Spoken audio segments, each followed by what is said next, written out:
Selamat datang kembali di Smart Insight STIAB Semaratungga, podcast inspiratif di YouTube Semaratungga TV. Saya Sila Dharma Pertiwi, dan dalam episode kali ini yang berjudul Mahasiswa Ikut Konferensi Internasional, Kenapa Tidak? Kita akan berbincang santai tapi bermakna bersama narasumber muda yang penuh semangat dan pengalaman luar biasa. Beliau adalah Djoko Adi Pradana, mahasiswa sekaligus staf yang baru saja mengikuti UNDV United Nations Day of Vesak di Vietnam.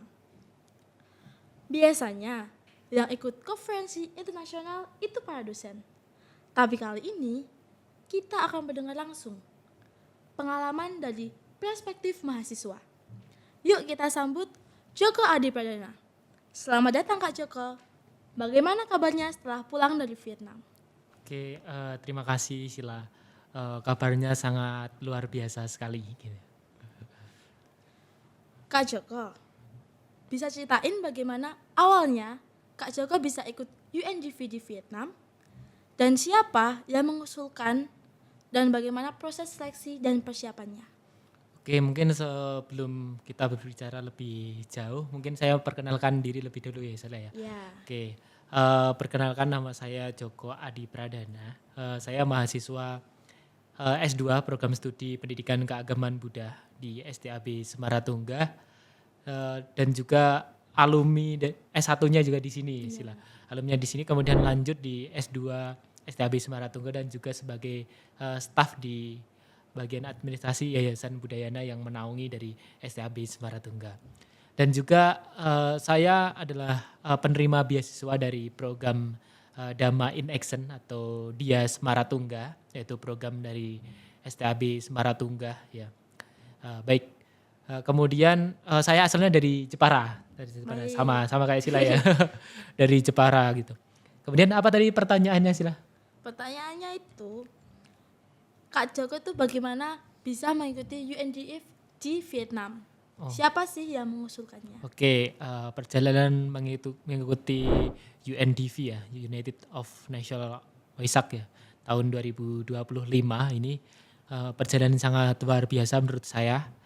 Saya telah mengikuti national conference maupun international conference dari beberapa kampus di Indonesia yang dulunya itu seperti pernah ikut ada namanya IBCI itu pernah ada di Magelang, kemudian juga ada apa ya namanya di Jogja gitu juga pernah ikut, dan ini sebuah perjalanan yang luar biasa karena harus ke luar negeri ya, jadi harus mengikuti dengan paper berbahasa Inggris ya, di sana pastinya ada yang merekomendasikan dan juga atas bantuan dari dosen ya. Jadi dosen dan juga atas support dari Kaprodi S2 juga. Dan di sini saya dibantu atau dibimbing oleh Ayatita atau Julia Surya PSD ya, kalau nama secara akademiknya gitu. Dibimbing untuk penulisan artikel ini untuk masukkan ke UNDV itu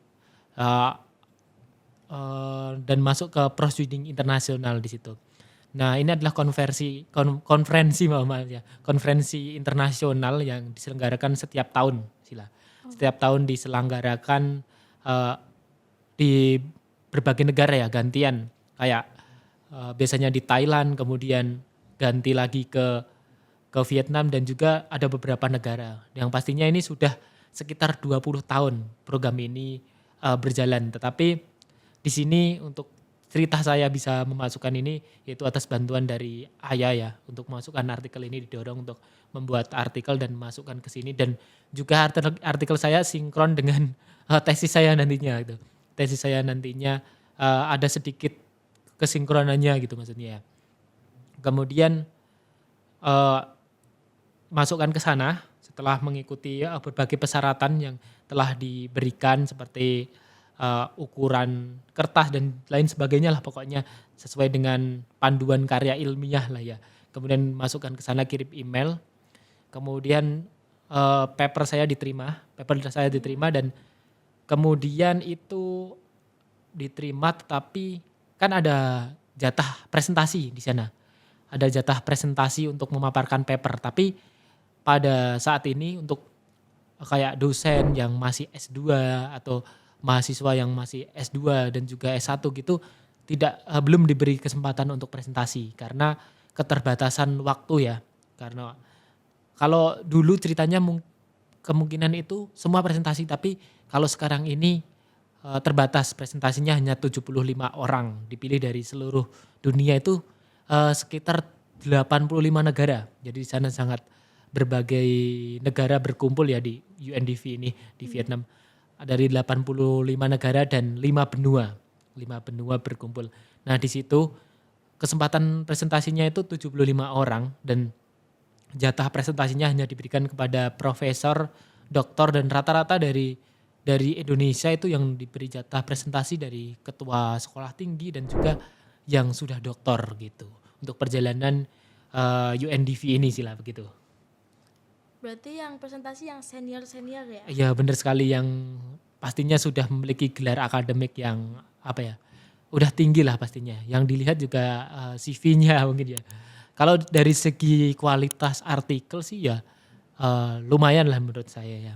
Jadi banding ada mahasiswa juga dari Indonesia yang mengirim artikel, saya lihat kurang begitu bagus gitu. Oh, baik.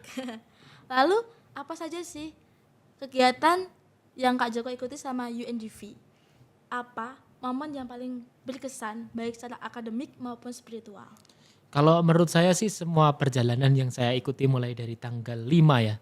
Tanggal 5 sampai dengan tanggal 9 itu kepulangan itu sangat berkesan sekali. Kebetulan saya juga bersama dengan Bante Diti ya, di sana bersama dengan Bante Diti kita berangkat dari Indonesia, ketemu di Jakarta, berangkat sendiri dari sininya. Bante Diti dari Jogja, saya dari sini bertemu di Jakarta. Itu pengalaman yang sangat berkesan, yang pertama kali mungkin cek imigrasi dan lain sebagainya ternyata tidak serumit yang dipikirkan ya. Cek imigrasi cuman tap paspor saja kemudian bisa masuk gitu. Saya pikir harus ditahan atau gimana, ternyata santai gitu ya. Tidak seperti yang kita pikirkan kemudian. Seperti itu untuk bayangannya. Kemudian sampai di sana itu tanggal 5 kita langsung disambut dengan sangat menurut saya luar biasa yang tidak pernah saya jumpai di konferensi Buddhis di Indonesia gitu ya. Sampai dijemput di bandara dan bahkan panitianya sangat banyak sekali di bandaranya itu ya, menjemput kita. Kemudian di sana kita disambut gitu sangat hangat sekali ya, disambut sangat hangat. Kemudian diajak foto sampai di beberapa kali kita di berbagai momen di bandara itu diajak foto, dan itu semua dari 85 negara diperlakukan seperti itu. Sekitar ada 3.500 orang, bayangkan itu sangat luar biasa sekali ya. Panitianya menyiapkan dengan kondisi tersebut karena ini acara dari Perserikatan Bangsa-Bangsa ya, konferensi ini gitu. Kemudian di hari kedua ya, hari pertama lah ya, hari kedua, hari pertama itu kedatangan, kemudian hari kedua pembukaan yang sangat luar biasa. Di situ dia pembukaannya menggunakan bahasa Vietnam dan juga di translate ke bahasa Inggris, dan di situ banyak sekali orang di sana.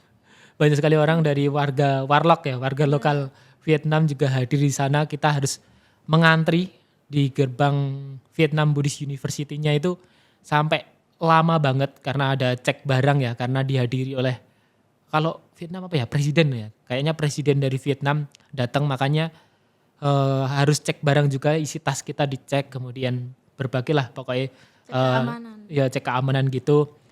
Dan juga disambut juga sangat luar biasa, ada penyambut tamunya. Kalau di Indonesia kan mungkin cuman berapa ya, paling 50 orang atau paling banyak gitu ya. Nah itu disambut dari pintu gerbang sampai dengan masuk ke dalam aulanya itu disambut jejer-jejer, mungkin anak-anak universitasnya sana ya, mungkin disambut dengan berbagai dengan pakaian adat sana gitu. Kemudian ada suara-suara kayak drum band lah kalau di Indonesia gitu. Kemudian itu untuk hari pertama pembukaan. Kemudian malamnya ya, malam pembukaan itu kita diajak untuk menyalakan pelita untuk perdamaian dunia. Itu pelita untuk perdamaian dunia di luar kampus, itu sangat luar biasa.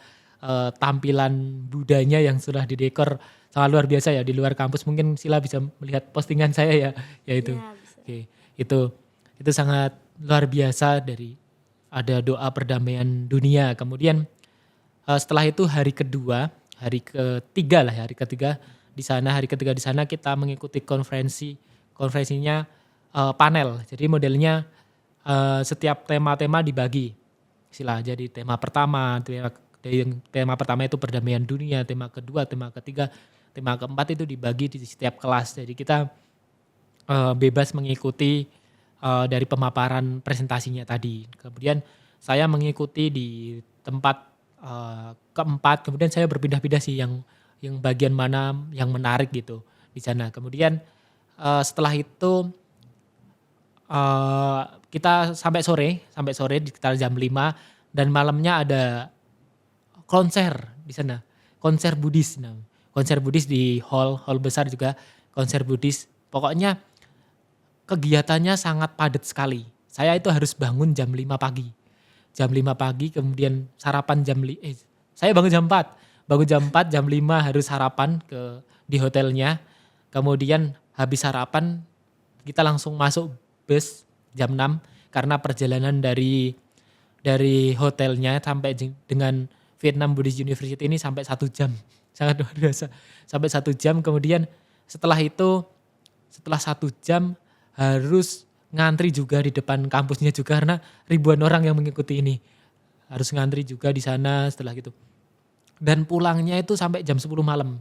Jadi gak ada waktu untuk jalan-jalan keliling itu ya.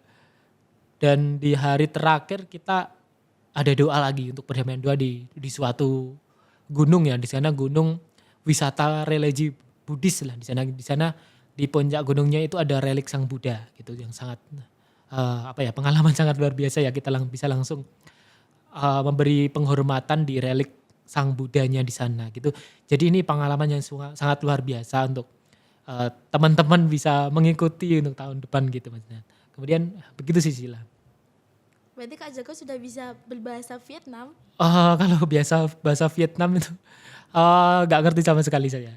Karena bahasanya cukup kayak bahasa Cina lah ya di sana itu ya.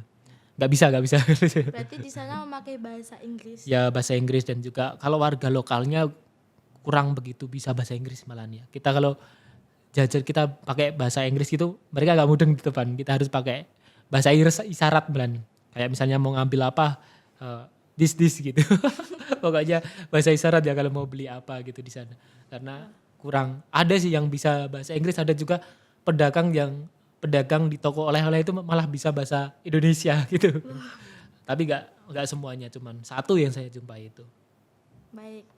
Lalu Kak Joko sebagai mahasiswa, apa tantangan yang Kak Joko hadapi selama kegiatan ini dan bagaimana cara Kak Joko mengatasinya? Oke, untuk tantangannya ya, kita kan berangkat dari STAB Semaratuga ini bersama dengan Bante Diti yang pastinya sangat berterima kasih ya saya karena ada Bante yang bisa mendampingi juga. Bante kan juga mengikuti juga. Tapi di sana kita nggak mungkin bersama Bante terus ya karena Bante kan juga posisinya sebagai Bante mungkin duduknya beda gitu ya. Terus kemudian saya itu sampai mikir nanti di sana bersama siapa ya kalau Bante Diti misalnya posisi duduknya dan posisi kamarnya beda tempat dengan saya. Kemudian tetapi sampai di awal mula dari bandara ini ketemu teman-teman dari kampus lain yang di Indonesia ini, kampus Indonesia yang PTKP di Indonesia.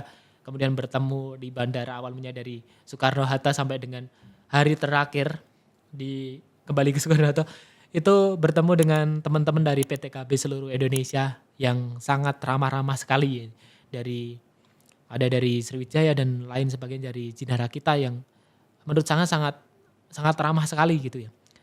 Kita bisa santai kemudian bahkan sehariannya itu saya bersama dengan beliau-beliau gitu ya.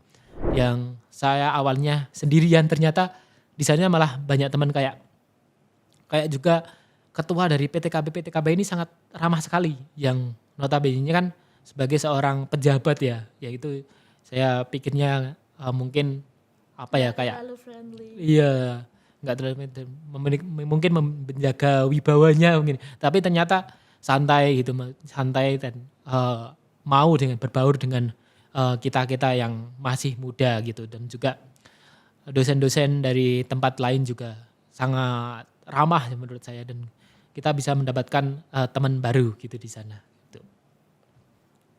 Baik.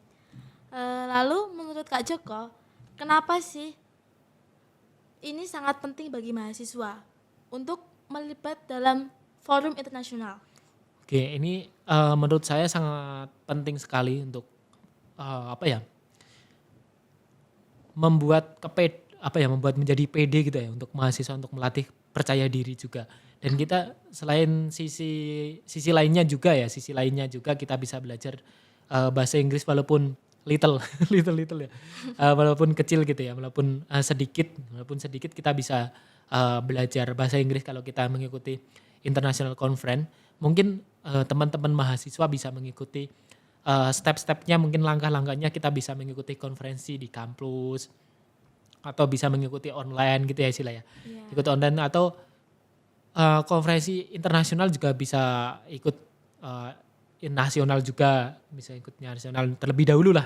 Bisa ikut nasional terlebih dahulu. Ketika sudah mengikuti nasional, konferensi internasional, kita mungkin sudah mengerti konsepnya, dan di sana kita bisa sangat penting menurut saya bagi mahasiswa untuk kita bisa mengetahui perspektif baru dari dunia pendidikan yang kita sudah terjun ke dunia pendidikan ini, walaupun mungkin mahasiswa di bidang seni atau mahasiswa di bidang bisnis manajemen ya seperti Sila. Untuk konferensi ini sangat penting sekali untuk penyusunan karya ilmiah juga, karena kita mendapat perspektif baru ya di sana. Dan kayak Sila nanti kan juga menyusun skripsi ya gitu ya. Menyusun skripsi, dan nantinya kita kalau mengikuti seperti itu kan yang dibahas kan gak hanya pendidikan keagamaan Buddha kan. Kalau konferensi seperti itu ada yang membahas tentang mungkin bisnis, ada membahas tentang seni dan lain sebagainya, yang ada konferensi-konferensi di Indonesia gitu. Tetapi mungkin Sila menghubungkan kewirausahaan Buddhis dengan perspektif Buddhis, mengikuti konferensi ini juga sangat relevan menurut saya.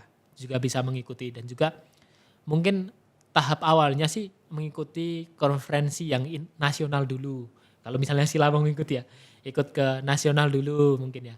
Kalau enggak nasional yang cukup susah, mungkin ikut yang lokal di kampus dulu, ikuti seminar-seminar. Setelah kita paham ini gitu, kemudian kita baru ke nasional gitu. Mungkin nasional kayak di UAD itu, Universitas Ahmad Dahlan itu setiap tahunnya juga mengadakan, mungkin bisa mengikuti di sana gitu.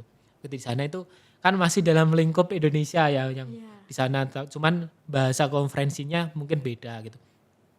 Selain itu juga kita bisa belajar bahasa Inggris secara secara terjun langsung ke lapangan.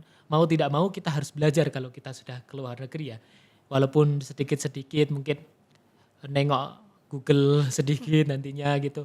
Kita mau tidak mau kita akan ditanya oleh partisipan dari negara lain juga. Gak mungkin kita diem terus pakai bahasa isyarat, kan lucu gitu ya. Kita belajar seperti itu juga. Untuk mahasiswa sih sangat penting juga, maksudnya kayak sertifikatnya gitu kan, untuk memenuhi pendamping ijazah itu loh Sila. Untuk pendamping ijazahnya juga sangat diperlukan untuk mahasiswa. Jadi sangat penting menurut saya gitu.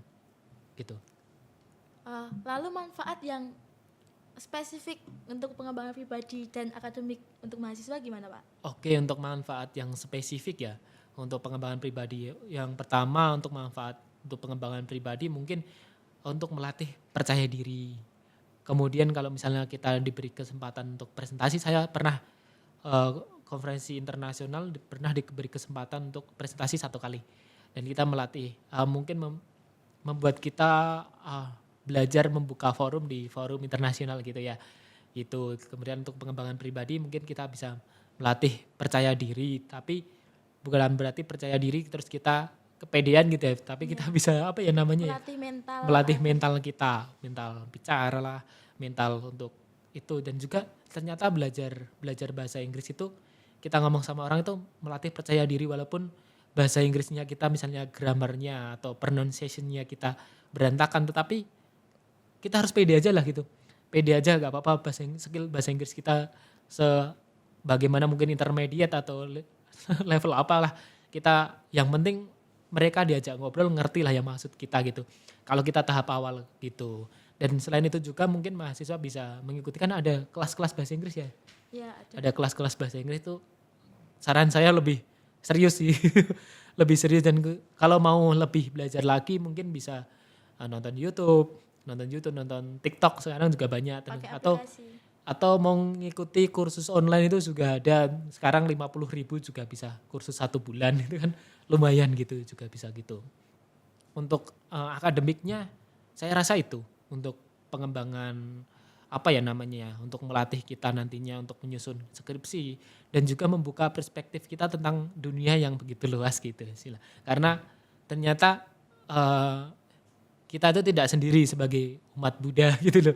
Ternyata banyak banget ya umat Buddha di seluruh dunia gitu, dan dari berbagai etnis, golongan, dan juga berbagai negara gitu. Baik, Pak. Lalu apa saran Kak Joko untuk mahasiswa lain yang ingin ikut konferensi internasional tapi masih ragu atau belum tahu harus mulai dari mana? Oke, untuk mahasiswi yang dari maupun S1 ya, khususnya S1. Kalau S2 mungkin teman-teman S2 ada ya dari dulu mungkin mengikuti seperti ini, tapi sangat jarang sekali. Mungkin ya S1 S2 lah ya, untuk saran S1 S2 mungkin teman-teman yang lainnya bisa apa ya, untuk pertama-tama mungkin bisa mempersiapkan artikelnya terlebih dahulu, riset tentang apa yang mau disukai, mau kualitatif, kuantitatif atau apa gitu. Dan bisa pastinya untuk S1 bisa dikonferensi dengan dikonversi dengan mata kuliah mungkin ya, misalnya ada mata kuliah karya ilmiah. Bisa mengajukan ke dosennya, karena di S2 saya pernah konversi ke mata kuliah apa gitu, saya lupa ya, di semester 2 saya dari ikut international conference, kemudian saya konversi ke mata kuliah, itu juga bisa.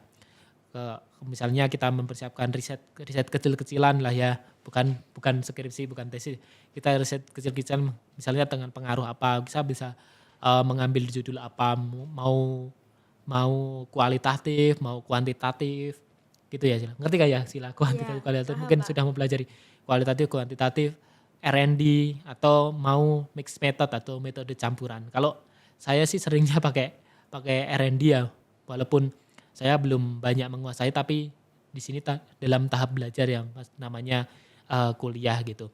Dan kita bisa mengambil riset kecil-kecilan gitu. Kalau mungkin masih bingung sebagai mahasiswa ya, masih bingung-bingung gitu, menurut saya ini sangat penting, karena nantinya di ujungnya nanti kita untuk menyusun laporan akhir kita nanti, seperti skripsi itu tadi nih, untuk S2 ya tesis gitu. Ini juga untuk melatih diri kita untuk menyusun laporan akhir tadi. Jadi sebisa mungkin kita belajar dari semester awal untuk mengenai hal ini, untuk membuat artikel kecil-kecilan. Kemudian kita mengujinya itu artikel kita dikirim apakah diterima. Kalau diterima berarti kan ya lumayan bagus gitu lah. Lumayan bagus. Kemudian kita juga butuh bimbingan dari para dosen untuk mengecek artikel kita apakah sudah layak atau belum. Dan juga pastinya selain artikel kita juga butuh niat karena di sini niat dan juga mental yang kuat untuk mengikuti ini.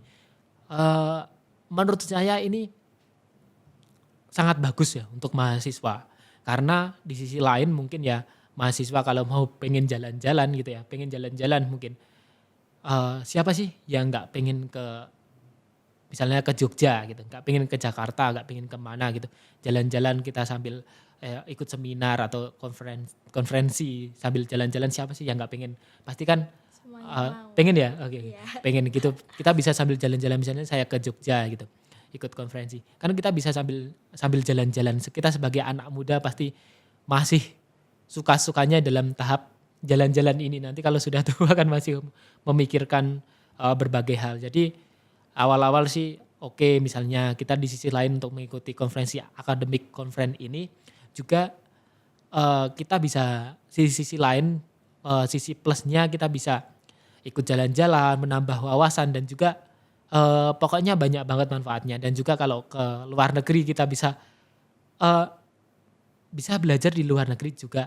Maksudnya kita bisa mendapatkan pengalaman baru yang sangat luar biasa, yang pengalaman yang sangat luar biasa seumur hidup menjadi seorang mahasiswa. Kita bisa jalan-jalan itu, pokoknya di masa-masa menjadi mahasiswa gitu loh Sila. Kita bisa kemana gitu. Maksudnya paham maksudnya kan? Paham. Gitu. Maksudnya bahasa ringkasnya kita bisa jalan-jalan sambil belajar gitulah ya gitu. Untuk mahasiswa ya jangan ragu-ragu, mungkin bisa mulai terlebih dahulu, karena kalau kita mikirnya ragu-ragu, kita mau gimana masih takut-takut, kita mungkin coba dulu gitu ya. Coba dulu. Mungkin saya berawal dari ketidakpedean mungkin ya. Ketidakpedean mungkin di awal dari tidak kepedean kita bisa mencoba gitu. Dan di sisi lain kan kita belajar di dunia akademik ini kan pasti berhubungan dengan karya ilmiah. Mungkin Sila belajar di bisnis manajemen ya. Iya. Bisnis manajemen pasti laporannya pasti berhubungan dengan ilmiah juga kan. Iya, Kayak ada. bikin artikel juga ada kan. Ada. Nah gitu. Ada matkul bahasa Indonesia. Oh, matkul bahasa Indonesia. Kemudian pasti nanti ada matkul metode penelitian juga ada pastinya. Matkul penelitian bisnis atau penelitian apa kan. Nggak tahu. Mungkin nanti di semester 5 gitu, masih 5, 6 gitu kan. Pasti ada di setiap kelasnya, karena mata kuliah tersebut kan mendukung proses penyusunan skripsi. Jadi siapa tahu konferensi internasional apa nanti untuk S1 bisa dikonferensi dengan skripsi kan lebih bagus gitu maksudnya gitu. Gitu sih, mungkin itu saja Sila. baik. Terima kasih banyak ya Kak Joko Adi Pradana Oke. atas sharing yang sangat inspiratif pada hari ini. Semoga pengalamanmu bisa memberikan motivasi kepada mahasiswa lainnya.